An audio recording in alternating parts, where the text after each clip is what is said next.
ये कैसे एक्सीडेंट कम होगा। इसी कारण से नवीनीकरण कर रहे हैं और विद्युतीकरण कर रहे हैं, न्यू ट्रैक। और इसी साथ साथ आप जो देखेंगे, हम ज्यादा ये दूसरा यूपीए सरकार और अपना एनडीए सरकार के बारे में दूसरा महोदय सब बोले हैं, मैं बोलना नहीं चाहता। मैं ओनली 2024 में हम वहां पर अपना रेल मंत्री का माध्यम से 6450 पूर्ण ट्रैक नवीकरण हुआ है और 8550 टर्न आउट नवीकरण हुआ है और 2000 किलोमीटर ऐसे बनाया गया ट्रैक जहां पर 130 किलोमीटर प्रति घंटे में ट्रेन जा सकता है। मैं इसके साथ जो विद्युतीकरण हुआ है, विद्युतीकृत बिजली नेटवर्क का जो विस्तार अपना देश में 97% हुआ है और अक्षय ऊर्जा क्षमता 2014 मेगावाट तक पहुंच गया है।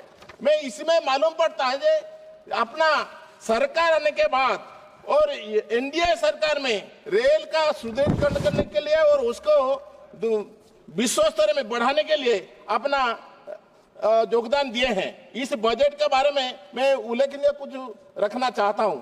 इसमें जो सबसे ज्यादा रेलवे में यदि कब हुआ है, इस साल रेलवे में सबसे अधिक पूंजी आवंटन किया गया है।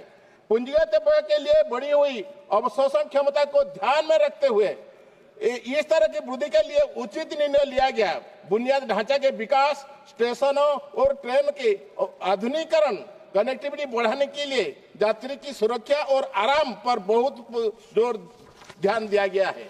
मैं अध्यक्ष महोदय, इसमें मैं इसी एरिया से आता हूं जहां पर 1917 में माइनिंग एक्टिविटी हुआ है, लेकिन दुर्भाग्य का बात है 80 साल बाद वहां पर ट्रेन चला है और पर्टिकुलर माइंस बेल्ट को ट्रेन चला था।